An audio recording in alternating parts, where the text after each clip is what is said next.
Texas soccer is poised for a historic run in the Big 12 and NCAA tournament. Volleyball is back atop the ladder as the best team in the nation, and the first college football playoff rankings dropped last night with absolutely no controversy amongst them whatsoever. All this and more coming up right now on College Crossfire.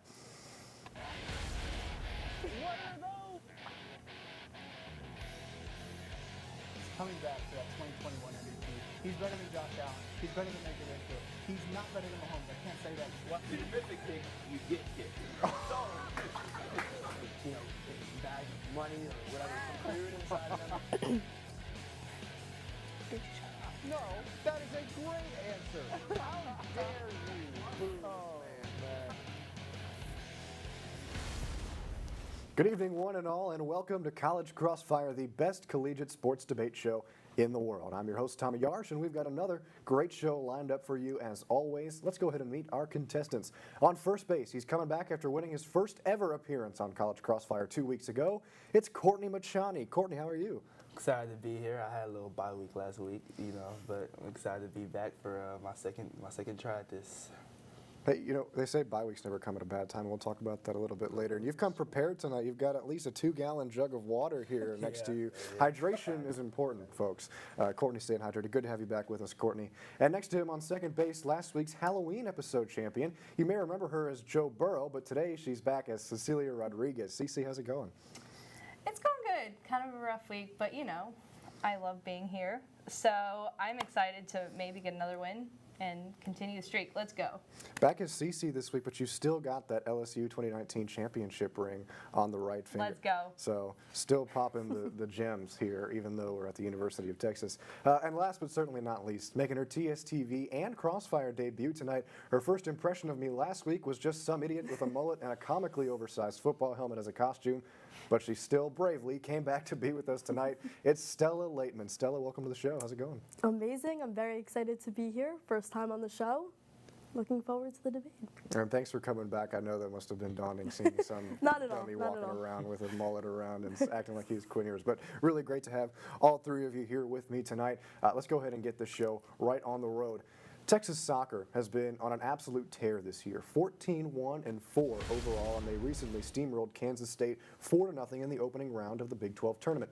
They've scored 51 goals this year while only conceding 15. The impressive numbers just go on and on and on for this team. Contestants, who has been the standout player for Angela Kelly and the Longhorns this season? Courtney, we'll start with you. So I think when you look at the best players and standout players, you have to look at what Texas does best and who's the forefront of what they do best. So I think their standout player is Trinity Byers. She is on a 9-match point streak, and she's top 15 in points, goals, and assists. She's been on a tear, and she's leading this high-powered offense to hopefully a far run. Sophomore stud is absolutely balling for Coach Kelly over there and the soccer team. Ceci, your thoughts? I'm going to have to go with Lexi Misimo. She's been a great key player to this soccer team, and I would say like a missing puzzle piece to get them this far. And with her spectacular playing, but most importantly her assists to get the necessary scores at necessary points in the game, especially with the Oklahoma game, most importantly with the Kansas State game. She's just been a great asset. She got Big 12 Offensive Player of the Week a few weeks ago, and I think she's most deserving of this, and she's going to be a great addition in postseason and helping Texas get hopefully farther this time. They haven't won a Big 12 championship since a long time, so I think she's just been a great player this year. And Coach Kelly has just been that one piece away from winning championships at Texas, even going back to her career at Tennessee before she came over to Texas. So certainly that could be the missing piece. Stella, close us out. Well, I do think the whole team has been playing amazing, and I actually had the privilege of going to a game recently. It was amazing to watch. I'm going to go with Mackenzie McFarland. She's been playing out of position ever since Cameron Brooks was injured. And I think that on such a high-performing team, playing a position that you're not used to playing is a very difficult task. And I think that she's performed very well. And it's very hard having an injured player, so needing to play out of position is tough, and I got to give her this one. You know, one thing to play in place of an injured player, another thing to play out of position. So two really difficult things thrown into the mix. I like Courtney's answer here the most because I do think that Trinity Byers has been the X factor for this Texas team all year long, leads the teams in goals and points overall. So you'll be getting the 3 this year. Stella, you'll be getting the 2 on this answer. Ceci, you get the 1. One question in the books. Our second one talks about another women's team that's on a roll, but it's just as usual at this point. Jared Elliott's volleyball team. Texas is back at the number 1 team in the nation spot after a short hiatus thanks to an out-of-the-blue loss to Iowa State in Ames. Where'd that come from? We said this before, and we'll mention it again. This team, similar to Coach Kelly, is just a step away from winning a national championship, a piece away. But there's always 1 or 2 aspects of their game that lead to the shortcomings that we've seen in the past couple of years. So my question for you all is, what area is of the most concern to you with this volleyball team, and how do they need to fix it to finally try and grab a hold of that NCAA title? Ceci, we'll start with you. Well, I think first off, this Texas volleyball team needs to focus on being able to control a game. They have the momentum, they definitely have the skills, but they've found themselves trying to prove themselves during a game when they should be leading by a higher score, especially we saw that in the Iowa State game. They shouldn't have lost that game. That was an unranked team, and when you're number 1 in the nation, that should not be happening. I know you're on the road, tough environment, but that shouldn't be happening. But if we're going to go into specifics, I think one important area right now has to be their net presence has to be number 1 right now. We have one of the best middle blockers in the nation in Asia O'Neal, and she is a vicious player. We've seen that in past years. She's in her last year. But this year kind of seems like this Texas blocking squad hasn't been as tough or as scary as years past. And I think that is a necessary component when you're going for a title, you know? And then next, you have a great roster of hitters. And in fact, Logan Eggleston's one of the best, but you have Madison Skinner, an All-American who won the national championship in 2020. And yet, they've spread the ball around, but they continue to go to Logan Eggleston. And I think that's what's going to get you a loss if you try to go further in postgame, because a team like Wisconsin, a team like Nebraska is going to read that so fast. So they need to spread the ball around, and I think they need to use, like I said, Madison Skinner. But last, this defense off the net needs to get better. You cannot just rely on Zoe Fleck. She's a great defensive libero. She's awesome at digging balls. She's awesome at pancaking, but you cannot just use her. You really need to do off the coverage net, better off the coverage, net off the cover. I cannot say it right now. Yes, you know what I mean. Jared Elliott, watch out. I think she might be coming for your head coaching spot. We asked for 1 point of emphasis. She gave us about 10. So you got some work to do, buddy. Good answer, Ceci. Stella, your thoughts? My answer is simple. I'm going to go with serving. I think that's probably the most important part of volleyball. I think that if we can kind of show up in that part more, that can be very beneficial to the game. I think that another important thing, I think we need more people showing up to the games to also just kind of help get them fired up. And yeah. Home court advantage at Greg is certainly an undervalued aspect, and sometimes it can get loud when a high quality opponent comes into that gym. Good answer as well. Courtney, your thoughts? I think what happens with a lot of top-ranked teams across all sports is just they're so high up, and sometimes they just need to get knocked off the pedestal. Iowa State did a good job of knocking Texas off of their balance just a little bit, but they still are a little high up on themselves. So I think what they need to fix is their mentality. In the Iowa State game, a lot of these sets, they had the lead and they started choking them towards the end, which led to clinical errors. There's a lot of mental errors and just mental mistakes that are going on during that game. And since the Texas team is so good, it's hard to find a lot of errors in their game. But I think if they fix themselves mentally throughout the season, I don't think they're going to lose again. But another loss would probably help them. And I think they just need to deepen their rotation and go on a deep run. Mental toughness is a huge aspect of any sport, no matter what it is. Good answers across the board. I'm going to give the 3 here to Ceci. I think you hit the nail on the head with all 5 of your points that you made. This is a Texas volleyball team that could really use your advice. Courtney, you get the 2. Stella, you get the 1. Heading into our last question of this first block. As I talked to Courtney about earlier, they say bye weeks never come at a bad time, and that was especially the case for Texas football this past week, as Steve Sarkisian highlighted the importance of using the off week to get healthy and back on track after another blown lead, surprise, surprise, against Oklahoma State. 4 games remain on Texas's schedule. They travel to Manhattan to play number 13 Kansas State on Saturday. Then they come home to host current number 7 TCU. After that, they travel to Lawrence in a somehow highly anticipated showdown and trying to avenge a few embarrassing losses to the Kansas Jayhawks before closing out the year at DKR on a Friday, against Baylor. In that 4-game stretch, what record does this Texas football team post? Stella starts off. I'd say 3-1. I'm hoping. I think that Sarkisian needs to get them fired up because we cannot afford to lose to Kansas, Kansas State, or Baylor. TCU is going to be a tough one. I'm hoping that we're able to. I'm hoping that home advantage helps a little bit. I think we're going to be tired, and I think last year, the second half of the football season, we didn't show up as we should have. So I'm hoping that we don't follow that trend again this year. And I think that if we can just really keep our heads in the game and continue, like we have great fans, like everyone's showing up, the energy, I think that we can do it. It's going to be a fight. And I just think we need to keep our heads in the game. Sarkisian needs to keep them fired up. November is a month that has treated the Longhorns poorly in the past couple of years, and the road has treated them even worse. Yeah. So Sarkisian going to need to sharpen up on the road. So you're saying TCU is the one loss there? TCU will be the one 4. loss. I think we are going seems to pretty lose. plausible. I hope we don't. Well, I think most Texas fans don't. So, but TCU has been rolling. Courtney. Yeah, I'm going to go with the same thing. I'm going to go 3-1. I think coming out the bye weeks are important. And I think Kansas State is going to, Texas is going to be ready for Kansas State.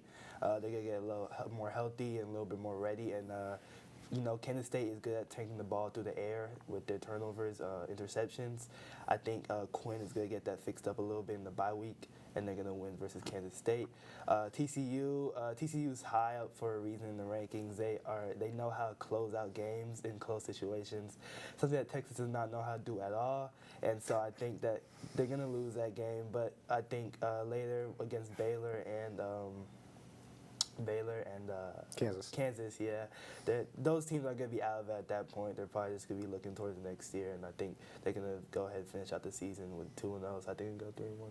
3-1. So you're also saying that TCU is that game that we drop? They're going to lose that game. Wow, confidence there.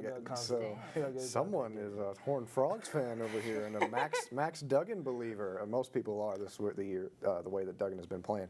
Courtney, Ceci, close us out. As a loyal Longhorn fan who's bled burnt orange since she was in diapers, it's hard for me to not have outrageous hope for this team. So I'm going to go out on a limb here and say we're winning them all. Oh, Let's go 4-0. We'll see how that treats me in 4 weeks, but whatever. I think Texas has the skills to win all 4 games. Like you mentioned, that TCU loss, you're very confident. TCU game, you're confident in them losing. I say no. I say the home field advantage. If they learn how to make Max Duggan uncomfortable, confine him to the pocket, make him, pressure him as much as you can and let the defense learn to not let up on the last 2 downs. I said this last week very angrily, and I'm going to say it again. If they learn how to stop that, they'll be able to win. They need to learn how to get this offense being effective. You can open up the playbook, get that run game going, and once you do that, the playbook will be open. Don't always give it to Bijan. I know he's our best player. He's the best player on the team, but you can't just rely on him right now. I think if this Texas offense does well, Quinn gets better, the defense does better about letting up, they'll be fine, and I think they can win the 4 games. And you talked about that run game, specifically looking at this Kansas State game. Roschon Johnson last year ran for almost 200 yards against that team. So this year they've got Bijan back. He was injured last year in the last game of the season and was out of that one. 2 tough running backs for Chris Kleeman and the Wildcats to deal with. Good answers across the board here. I'm going to give Courtney the 3 here. I'm going to give Ceci the 2 and Stella the 1 here. Really, any of those situations are completely plausible. But honestly, I was hoping one of you would say that Kansas State is the sole loss out of those 2. I think this is a Wildcat team, but if you look at them defensively, Courtney touched on the turnover margin that they create through the air, +9. That's the best in the Big 12. This is a disciplined offense that doesn't turn the ball over, and they pick off quarterbacks. That is Texas's worst nightmare. Not to mention they lead the Big 12 in sacks with 23. This is a young offensive line, and they are still young. They're going to go on the road in a tough environment in Manhattan. That's going to be a sold-out game. However, as I mentioned, Courtney gets the 3, Ceci gets the 6, or Ceci gets the 2, Stella gets the 1. Yeah, we're not giving you 6 points just yet. 3 questions in. We've got a great battle on our hands. And jumping out in front early is Courtney with 8 points. Right behind him with 6 is Ceci. And then rounding us out with 4 points is Stella. Still a lot of room to go. Don't go anywhere. We'll be right back on College Crossfire after this.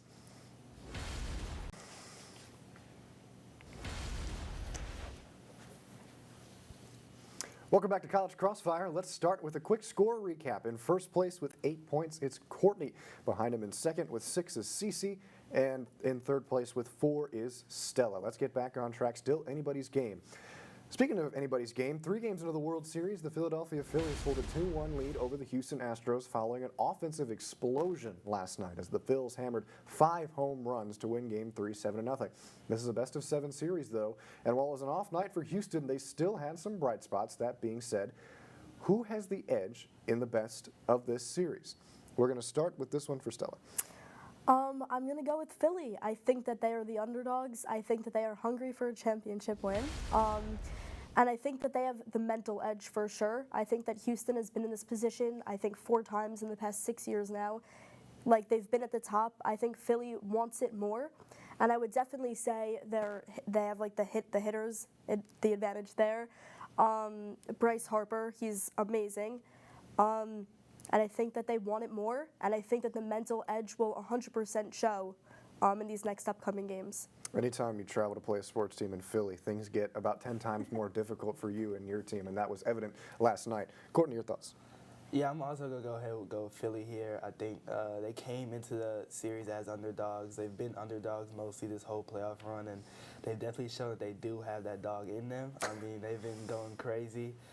Both offenses can get hot, but when the Phillies get hot, they kind of hold off the Astros, and I think they can still continue to do that. They're undefeated at home this postseason, and I think they, like you said, when you get into Philly, it gets really rowdy. I think the home field advantage could definitely carry them to a high lead coming into their stretch. I think the best form of sports analysis is anytime you say a team or a player has that dog in them, they are automatically levels ahead of anybody else who is within range of competition. So certainly a good point there, Courtney. Ceci, your thoughts? I'm going to have to agree with my fellow panelists, say the Phillies. I said it last week. I'm going to go with the underdog here. I think they want it more. The Astros come in on a high horse into this World Series. They want it. They cheated it. But we're not going to talk about that. Look away, Astros fans. Look away. I think there's a mojo in Philly right now. The Eagles are doing well. The Phillies are doing well. They have home field advantage tomorrow night as well. So if they lose this one, they still got a chance tomorrow with the delay. It really helped them, and it helped their starters. I think that people overlook this Phillies bullpen, and I think everybody praises the Astros bullpen. But I think Philly has a great one, too. You've got Bryce Harper, Kyle Schwarber.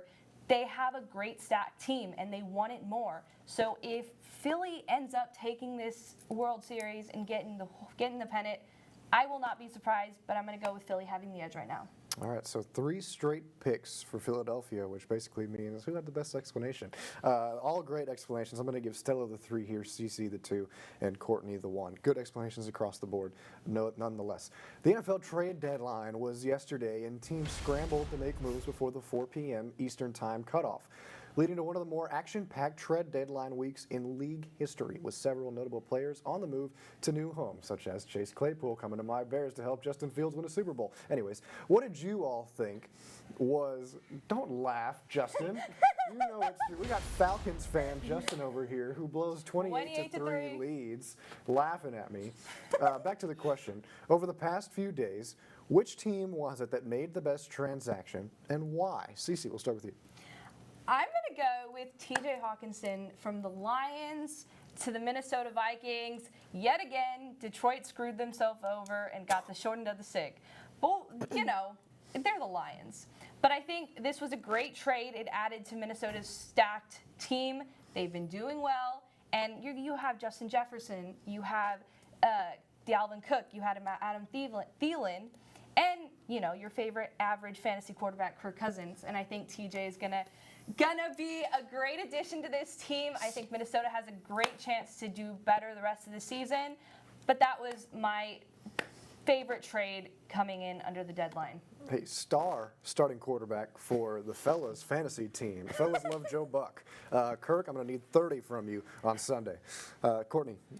So I loved all the trades. There was like 10 trades in most NFL history at this time. I'm gonna have to go. I love the Chase Claypool one, but I'm gonna have to go with the better receiver. I think Calvin Ridley to the Jags was the best move that happened this past week. It won't matter right now, but I think when you look at it, when you have a blossoming quarterback, the trend that a lot of teams are doing, they're getting these star receivers to pair them with them.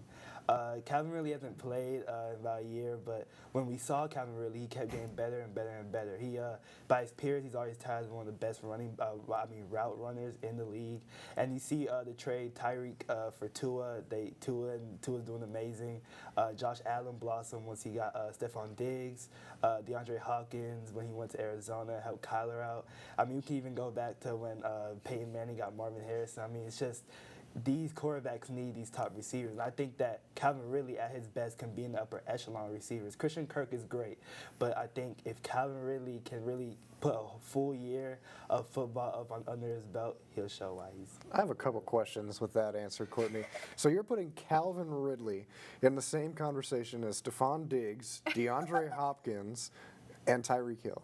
He's an amazing route runner who I think was better than Julio the last year that they was there. Julio's a hurt player. I think Calvin really showed. They obviously moved on from Drake London, Kyle Pitts. They already had them. They moved on to him. But I think that he can really be in the upper echelon of wide receivers once he gets a blossoming quarterback like Trevor Lawrence. Okay, so you said it was better than the Claypool. This is the last question before we get to you, Stella. I'm trying not to drag it out. No problem. Who's a better quarterback, Trevor Lawrence or Justin Fields? At this time right now, I would say that the Bears would probably want Trevor Lawrence on their football team over Justin Fields. I mean, Trevor Lawrence was the best. Courtney has been eliminated from College Crossfire. I'm just playing. All right, we'll keep that in mind. Stella, your thoughts? I think those were both great trades, but I'm going to go Bradley Chubb to the Dolphins. I think that was a great steal for the Dolphins. I think that they now have all the components necessary for a top-tier team. They have Tyreek Hill. They have great offense, great defense, in my opinion, a great coach as well. And I think that now with Bradley Chubb, they have potential to be one of the top-tier teams in the NFL. I love that trade as well, and for that reason, you're going to be getting the 3. I think the Dolphins are one defensive piece away from being legit contenders, and Bradley Chubb, who's 26, by the way. I thought he was like in his 30s. I learned he was 26 yesterday. It feels like he's been around for forever. So he's got some time, and he's still very good. So, Stella, you get the 3, Ceci, you get the 2, and Courtney, despicable. You'll see this year. You get the 1. Look at how Justin's been playing. He's even on your fantasy team, man. He's helping you out. I love him for that. Trevor Lawrence isn't helping you out. Come on, man. Good answer nonetheless. I do think Calvin Ridley's going to be a game changer. Not as much as Chase Claypool in Chicago, though. Last question here for this block, guys. The College Football Playoff Committee convened and released their initial top 25 rankings yesterday, with the top 4 teams being Tennessee, Ohio State, Georgia, and Clemson in that order. Michigan and Alabama being the first 2 teams on the outside looking in. We want to include that somehow, some way, Texas was in the top 25, down at number 24. They're the only 3-loss team amongst the group. Don't know how they snuck in there. Who knows anymore at this point? All of that goes to ask, who in the top 25 is ranked too low, and why should they be higher? Courtney, you start us off. So even though they're not ranked that low, I think Michigan deserves to be in that top 4. I think that if the season they deserve to be in the playoffs. Clemson schedule is pretty bad, just like Michigan's is pretty bad, but I think Michigan has destroyed their competition. I think the committee is trying to make this agenda towards non-conference schedules, which I think Michigan just did what they had to do against who they played. They only faced one really good team in Penn State, which they destroyed. And I think Clemson has kept it close in a lot of their games, and they should be destroying their competition. So I think Michigan deserves to be higher in the top 4 spot. And Clemson hanging around against Syracuse, who is good, by the way, out of nowhere. And Sean Tucker is very pleased with all of his performances, and that's always dangerous. So the Wolverines certainly were a team that a lot of people were talking about yesterday, saying, hey, they should be in that 4th spot instead of Clemson. But that's why this is the initial rankings. We'll see how the season ends out. Ceci. I have to agree with the Michigan one. I was very surprised. I thought the 4 were locked in with Tennessee, Ohio State, Georgia, and Michigan. Clemson, like you said, had very close games, and it just made no sense. Michigan has been destroying their opponents. But I have to say TCU was lower than I expected. I know they're not have the most notable schedule. competing with the SEC teams who play harder schedules. I get that, but had it been an Oklahoma or Texas in their same position, I think the committee would have ranked them higher. You saw what they did with Texas, putting them at 24 with a 3-loss team. It just kind of didn't make sense. I think TCU really did get snubbed in this one. And if they do by chance lose, it makes sense. But if they continue to win out, which I hope not, if they continue to win out, I think that they can't deny them being a little higher next time. It's TCU in that 7th spot, and they're a little bit farther away from that door that's knocking to get into the top 4. But nonetheless, we'll see how the Horned Frogs fare. Stella. I think Georgia's ranked way too low. I think they deserve to be number 1 over Tennessee 100%. They have not lost a game in a year and a half. They have played very difficult teams. They have showed up. They have freshmen who are amazing. You have Bear Alexander, who gets on the field, looks great, though he did take a really bad penalty this past weekend. But I do think Georgia, they're great. I think they deserve to be number 1. They've shown up, and also Vegas favored them over Tennessee this weekend by 8.5 points. So I don't know why they're not number 1. Yeah, Vegas and ESPN and those separate agendas, man, absolutely ridiculous. It's great that Tennessee beat Alabama, and it's historic for sure, but I do not think they deserve to be number 1. Well, the good thing is we get to find out this Saturday, a game of the century, if you will, number 1, Georgia against number 2, Tennessee, and the AP ranking, that is. So certainly going to be a good one. Courtney, I'm going to give you the 3 points here just because I think Michigan is the obvious choice. Ceci, I'm giving you the 2 only because I don't think TCU has a legitimate chance of making the playoff. I think that they're a team that has played some games way too close, and they're going to drop one eventually. Texas fans hope it's against them. We'll see. Probably not. And then Stella, you can run us out with the 1. It's a 1-point differential across the board. We are 6 questions in with 3 to go. Courtney still leading us in first place with 13 points, but right behind him, Ceci with 12, and then right behind her is Stella with 11. It's as close as can be. We've got one more round to go, and you know what that means. Rapid Fire is coming up next on College Crossfire.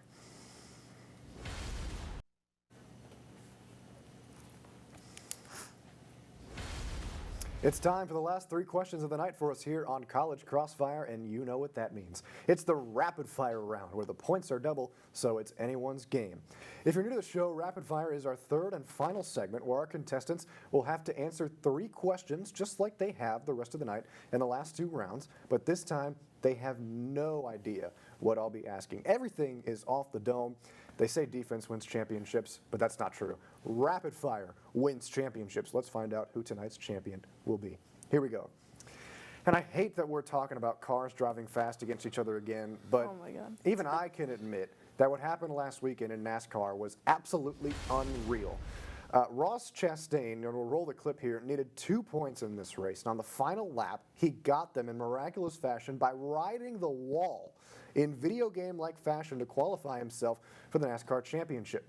Speaking of video games, what is one aspect of a sports video game that you'd want to see incorporated into real-life sports today?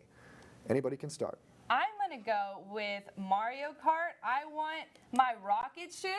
Excuse me, if I'm in the last lap and I'm like very, very back of the line because, my driving never does well in video games. I want to have the rocket and just go flying to the front. I want to be in first place, my greed. But I want the rocket in Mario Kart. That's the aspect I'd have in any sports game. Imagine that. The Falcons could have come back from 28-3 with a rocket aspect. Oh, Justin. And our stage manager is leaving. Look at him. You've made him so mad he's gone. I mean, they could have beat Tom Brady with something like that if you incorporate it. I'm going with rocket. Well, I think any sport you can win with a rocket pretty easily. Yes. And I'll say this, and this will make Samantha Pearl, our sports director, happy with me saying this. If F1 NASCAR wants to get me to watch races, get a rocket. If you get a rocket, I'll watch. Until then, you're not getting my viewership. All right. So I think I saw he said he was he played NASCAR when 2005, yeah, NASCAR 2005, yeah. So I'm a big Madden player, so I think for me, there's a thing in Madden called X Factors. So,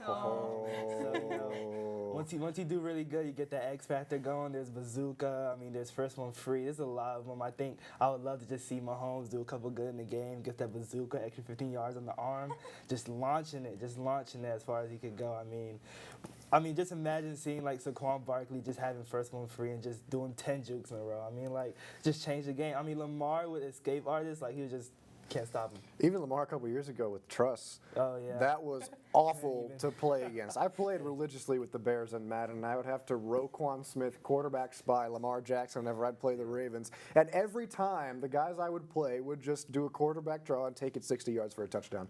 So X Factors would be a lot of fun. Stella. I'm going to agree on the rocket comment. I'm an avid Fortnite player. I love the rocket launcher. I think it's great. We got a Fortnite player. That is what we need. If we can make a real-life Fortnite arena, yes, Justin doing the 100%. take the L dance. We I'm can gonna say- emote. We've already got the emotes down. 100%. I'm going to say you bring the rocket launcher on the field and you just shoot one of the players right across the whole field and touchdown. Touchdown. Easy work there. So Quick, you got done. rocket. Hey, that also would have helped the Falcons win from 28 to 3 ahead. We're just going to bully our stage manager, Justin Goosman, all night tonight. Really good answers across the board. Courtney, I'm going to give you the 6 here just because that would be so much fun. As an avid Fortnite player, when I go home myself, Stella, you get the 4. We can run duos sometime. And Ceci, you get the 2 on this one. Last week, College Game Day made the great choice of heading down to Jackson, Mississippi for a big HBCU showdown between Deion Sanders' Jackson State Tigers and the Southern University Jaguars. It was an awesome way to highlight both HBCUs and smaller colleges at the same time, which raises the next question. What smaller school matchup would you want to see on College Game Day in the future? Anybody can start us off. It's a tough question. So many good small schools. We talked earlier about Maction tonight. Bowling Green in Western Kentucky. Come on, folks. Oh, dang.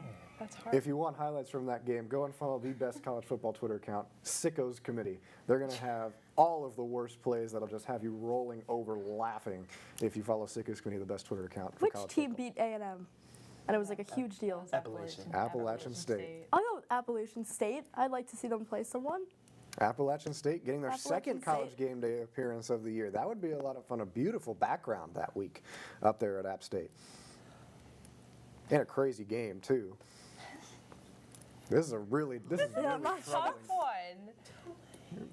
Okay, yeah. Oh, okay, that is I'll a say, good answer. I'll We're say, getting an alley-oop here from our stage manager. I'll say Tulane. This is a little biased here. I love NOLA, and I think NOLA brings such a crowd when you see Saints games. I mean, that's one of the hardest environments to play in. And I think the city of New Orleans, like, you know, bring that Mardi Gras feel, get the city packed, get a beautiful backdrop. Tulane's in a beautiful part of New Orleans. I think that'd be pretty. You highlight that city, you highlight the culture, you highlight the music, you highlight the trumpets, you highlight the beads, everything Tulane definitely is. And they're rolling in Nolens this year. Exactly. The green wave is just waving They're past waving everybody.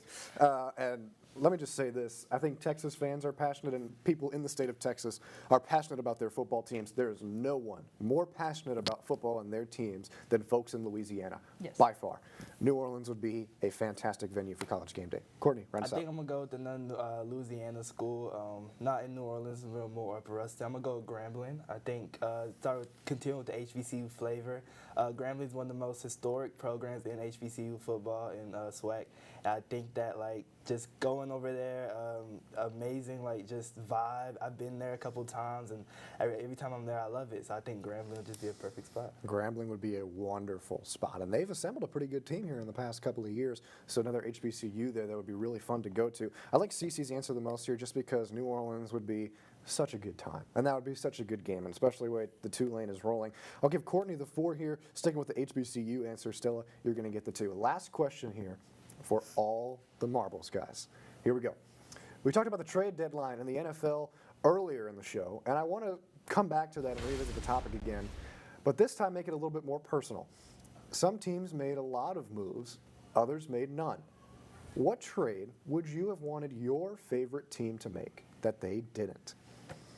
I'm going to do this for Miss Edley Tremillion over here. We got to get Justin Herbert out of the Chargers. Wow.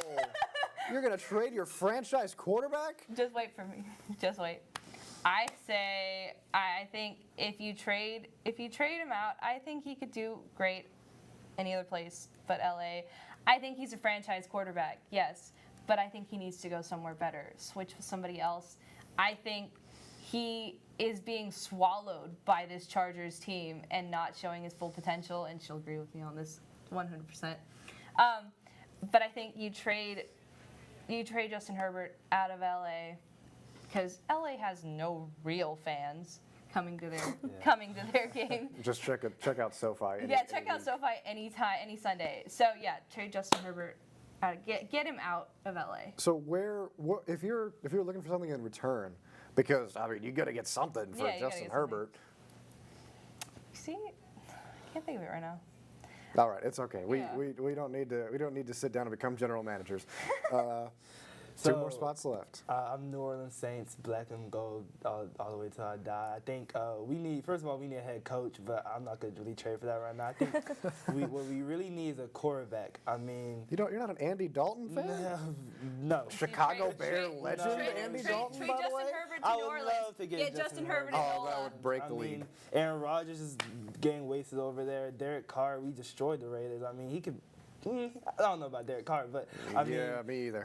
Lamar has that contract issue. Bring him over here. I mean, I think Lamar in New Orleans would just completely break the NFL. I mean, Alvin Kamara, Lamar Jackson.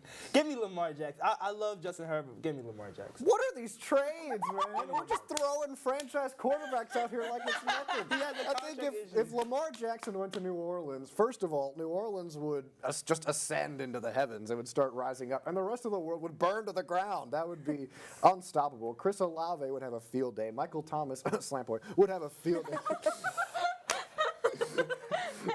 I think he's a very skilled wide receiver. And Alvin Kamara, who was also on the trade block, would also have a field day. That offense would be unstoppable. And maybe Sean Payton comes back? I hope so. Maybe. We'll see. I'm a New York Giants fan. I want a good quarterback. What a year for you. What a year. I want Tom Brady. I want him. What? Yeah. I think he's great. I think we need him. You're giving up Daniel Jones for a man who's going through a divorce and even Jones worse is great. football I think he's great. I think he's great. But I want Tom Brady. I want him on my team. I want to be able to say that he is my quarterback. So you're going to get Tom Brady for a year. Because he's done. He's like, what, 67 at this point? The divorce has 74. aged him 30 years. Yes. This is, wow. I think he's going to come out of this divorce stronger than he ever was. I think he's going to have a great year. So Tom Brady, I'll take him. Tom Brady takes his divorce and just goes to the moon. I don't even know where to give the points on this one. Justin, stage manager Justin, come here real quick. You got to help me. You got to help me with these points. You put them in for me. Like, where does this go? Because we've got Justin Herbert, Lamar Jackson, and Tom Brady just out of left field. Are we Tom thinking? Brady gets the least amount of points. Oh, you really Okay, you so hurt him with 28 that's to 3. the advice. That's the advice for that one. Okay, Stella, I'm going to disagree with Mr. Justin over here. You're going to get the 4 on this one. Awesome. I think it could work out. I mean, hey, it's better than sending Justin Herbert to Nantucket at this point. Courtney, for your earth-shattering move, I'll give you the 6 on here. I think Lamar Jackson in New Orleans with the Saints offense would be so much fun. Ceci, you close us out with the 2. Great way to close out the show, but as you know, there can only be one winner. Today's College Crossfire champion is, drumroll please,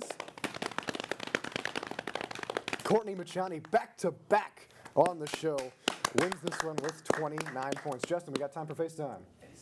Yes. Yes, we do. Courtney, take it away.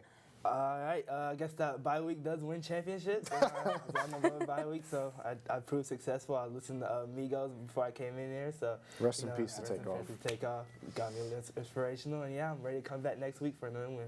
Oh, already confident. So he's burned the world down with the Lamar Jackson trade, and he is just as good as LeBron on an off night. So congratulations, Courtney. Thanks so much for coming back, and we're excited to have you back next week. And another huge thanks to Ceci and Stella for coming out tonight. Stella, fantastic debut. Ceci, great as always. Thank you guys again so much for coming on. And thank you to all of you watching at home. That's going to do it here for us in the TSTV studios. Before you go, be sure to remember to come back Friday mornings for the 1-0 Sports Show and Monday nights for College Press Box. Thank you to our live studio audience for coming out and supporting us tonight. Our stage manager, our stage manager, Mr. 28 and 3. 3 himself, Justin Gooseman. Caleb over there running our teleprompter for us. We love you, Goose. Everybody in Master Control, our executive producer, Jordan Galehood, who, by the way, will be hosting the show next week. I'm heading back to Houston to watch my beautiful girlfriend sign to East Texas Baptist University. Go Tigers, by the way. So proud of you. So Jordan will be hosting and taking over for me. I'm sure that is to the happiness of everybody here in the studio. You finally get a break from me. Yeah! Maybe I'll be fired by the time I come back with how good of a job Jordan's going to do. We're super excited to see him take off.